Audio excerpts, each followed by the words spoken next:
Siempre es bueno seguir los temas que tienen que ver con las decisiones que implican largo plazo.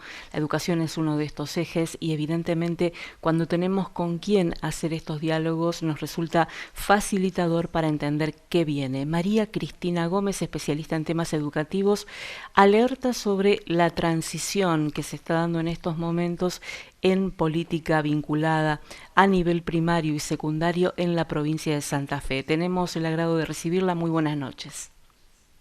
¿Qué tal? Buenas noches, Annalyn. Un gusto estar con vos.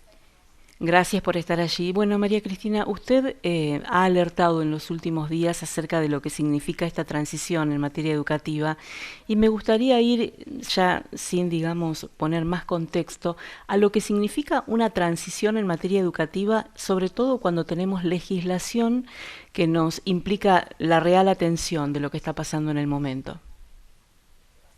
Sí, realmente ese es un momento en donde los equipos, sabemos que hoy hubo reuniones entre el equipo saliente y el que va a ingresar, pero lo preocupante es que al 11 de septiembre salieron dos resoluciones que afectan claramente el proyecto educativo digamos, afectan eh, el devenir de lo que tendría que ser el fin de esta gestión. Tenemos en la escuela primaria una resolución que eh, indica que los alumnos de séptimo grado pueden pasar a la secundaria con dos espacios curriculares o con dos materias desaprobadas y de hecho le transfiere al nivel secundario la responsabilidad de que adquieran esos conocimientos que no lograron recuperar durante la primaria. De manera que esto es muy grave porque por un lado estamos, digamos, eliminando una responsabilidad que corresponde a ese nivel. Y por otro lado, estamos, digamos, haciendo un fraude a los chicos respecto de quién le va a emitir el certificado de séptimo grado, es decir, la importancia que tiene el fin de un ciclo, como es el primario, para pasar al secundario, tiene una relevancia enorme. Y además porque no es lo mismo recuperar los contenidos en el marco y la pedagogía de la escuela primaria que hacerlo durante la secundaria, donde tenemos una cantidad de materias muy diversa y no es lo mismo, digamos, en los espacios, el tiempo y la didáctica. Entonces, ¿quién va a asegurar que esos chicos hayan aprendido? Y por otro lado, en realidad lo que están haciendo es digamos, una promoción automática, porque esto desde el punto de vista operativo va a ser imposible de cumplir. Eh, Imaginemos que un chico no termina, no completa esos contenidos, bueno, dice que va a tener que repetir primer año. Entonces uno dice, bueno, ¿por qué repite primer año si los contenidos que no logró adquirir eran de séptimo grado? Realmente no tiene lógica este planteo y menos cuando esta gestión está a 2 meses, a 2 o 3 meses de terminar su ciclo. Entonces creo que esto es muy, muy preocupante y creo que perjudica enormemente primero a los chicos y luego también a las familias. Sabemos Ahora, en las María condiciones en Cristina, que están. Sí. en base a lo que hemos venido leyendo y escuchando de usted, este digamos que sería solo un eslabón de una cadena que en materia educativa y pensando especialmente en el régimen de trayectoria única ha tenido cuestionamientos, que no es una cuestión aislada, digo. Sí, esto es como la frutilla del postre, realmente, porque nosotros este tema de la trayectoria única, continua y completa lo cuestionaron sobre todo el colectivo de los directivos autoconvocados en cuanto a lo que tenía que ver con el nivel secundario. Recordemos que esa propuesta de la secundaria de avance continuo finalmente tuvo que dar marcha atrás y logró una adhesión de 140 escuelas. De manera que ya tenemos un problema muy serio para la gestión que va a ingresar, porque va a tener que reacomodar eso. Sabemos que el gobernador electo, con muy buen criterio, ha prometido volver a la evaluación por asignaturas y, bueno, devolver el marco legal que habíamos perdido. Entonces, esto va a ser un problema.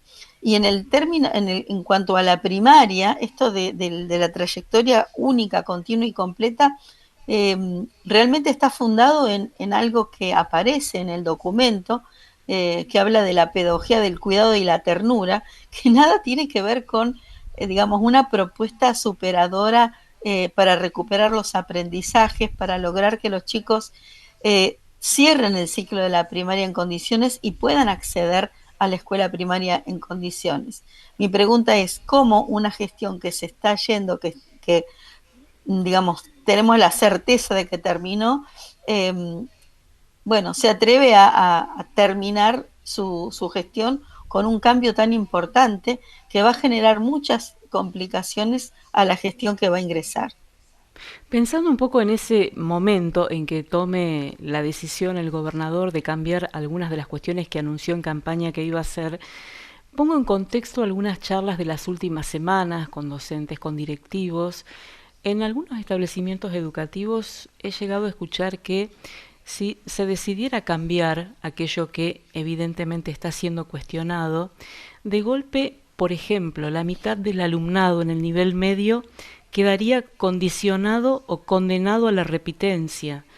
¿Esto cómo se puede hacer en tan breve lapso? ¿Se pueden hacer cambios considerando este contexto, lo que queda atrás? Bueno, yo creo que sí. Eh, de hecho, en muchas instituciones, eh, ya hace por lo menos, sí, un par de meses que se está advirtiendo a los alumnos que no están dentro del programa, de esas 140 escuelas, que lo que va a venir es restaurar el régimen anterior. De hecho, los que no se plegaron, bueno, van a tener que volver a rendir en las mesas de exámenes, volvemos a los tribunales. Entonces, de alguna manera esto, las escuelas han ido advirtiendo y generando esto.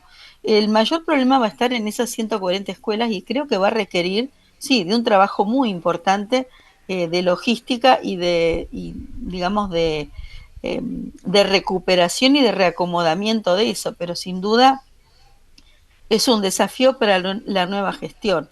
No es imposible, pero sí que va a haber que tener una estrategia muy definida para poder resolver ese problema que nos deja la gestión saliente.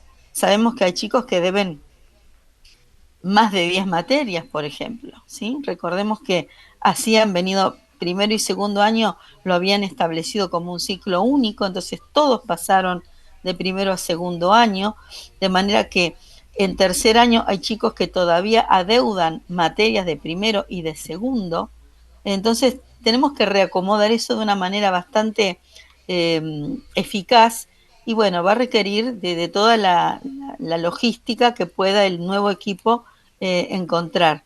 Pero ciertamente el mayor problema va a estar en esas 140 escuelas en donde, bueno, yo creo que deberá eliminarse esa es mi opinión personal, no sé si la gestión entrante va a adoptar esa medida, pero yo creo que, bueno, terminar con ese sistema y sí ofrecer un camino de recuperación, porque es un digamos, un universo acotado de 140 escuelas, en donde habrá que ofrecer mecanismos de compensación, pero que estén fundados en la calidad. ¿Sí? Porque en realidad lo que tenemos que mejorar es la calidad y recuperar el marco normativo de la escuela tradicional, que por ser un marco normativo tradicional no quiere decir que no pueda incorporar innovaciones, todo lo contrario. El marco normativo nos permite crecer en libertad y tener un marco dentro del cual abordar esa innovación con la tranquilidad de responder a esos mecanismos que tienen que ver con la convivencia, con la calidad y con la adquisición de los aprendizajes y sobre todo de los apoyos reales a los que tienen mayores dificultades, cosa que en este momento nosotros no tenemos. María Cristina, el gobernador electo firmó lo que se denomina compromiso por la alfabetización. ¿Qué es? ¿Qué importancia le asigna a usted? Bueno, este es un documento que está vinculado a un movimiento de argentinos por la educación, del cual soy referente, en donde muchos gobernadores bueno, y gente que está en la gestión en las provincias ha suscrito atento a que el mayor problema que atraviesa la Argentina a partir de los estudios de las pruebas a aprender es que los chicos no tienen las competencias de lectura, comprensión de textos adecuadas. Entonces, esta adhesión del gobernador entrante es muy importante, pero más importante es lo que ha dicho en algunas de los reportajes, cuando refirió, digamos, la necesidad de enfocar esa recuperación de del método de lectura y de escritura a partir del modelo fonológico, algo que ya ha tenido un importante éxito en la provincia de Mendoza, que se ha extendido a la ciudad de Buenos Aires y también a la provincia de Entre Ríos. Entonces eso, digamos, pone en valor ese compromiso que no es solamente haber firmado una declaración, sino tener evidencia que hay una idea clara de el cómo hacerlo, ¿no? Y eso creo que es muy importante. ¿Y los equipos qué opinión le merecen? Por lo menos lo que hasta el momento ha podido informarse o trascender. Bueno, creo que hay bastante hermetismo, si bien circulan dos o tres nombres, todos muy Especialmente el de prestigiosos, José así que Goiti y Carolina Piedrabuena, ¿no? sí. Y alguien de la Universidad del Litoral también. Bueno, es gente prestigiosa, tanto uno como el otro. Creo que, bueno, tienen un respaldo académico importante. Carolina también es una persona que ha estado en la gestión anteriormente, la conocemos, así que creo que, bueno, ofrecen un camino para nosotros los educadores, ofrecen un camino de esperanza en cuanto a la recuperación de lo que estamos hablando, ¿no? De la calidad y sobre todo el consenso.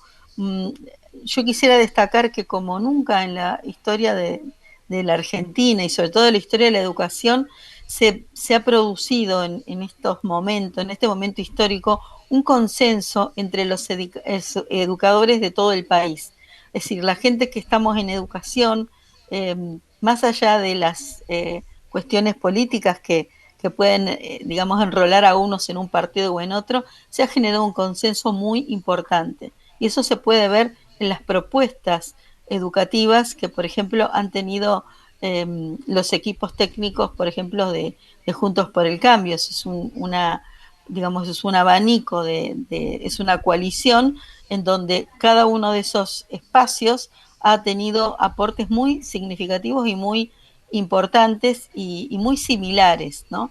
Y lo mismo podemos decir respecto de otras fuerzas. Entonces creo que eso es importante, pensar que ese consenso eh, creo que puede ser por primera vez en la historia de la educación tener una meta común para caminar juntos esta senda de mejorar la calidad educativa de tantas generaciones que se han perdido en los últimos 20 años. Le agradezco mucho, María Cristina, muy gentil como siempre. No, por favor. Gracias a Muy usted. buenas noches. Bueno, el diálogo entonces para empezar a pensar, no solo en este momento inmediato, sino en cómo se va a plantar la próxima gestión de Santa Fe, porque no debemos perder de vista que son los gobiernos provinciales los que tienen la responsabilidad máxima en delinear los grandes trazos de las políticas educativas en todos los años de nuestra escolarización. Por ende, estamos allí muy pendientes de los nombres, pero también de los equipos y de las decisiones de estos días.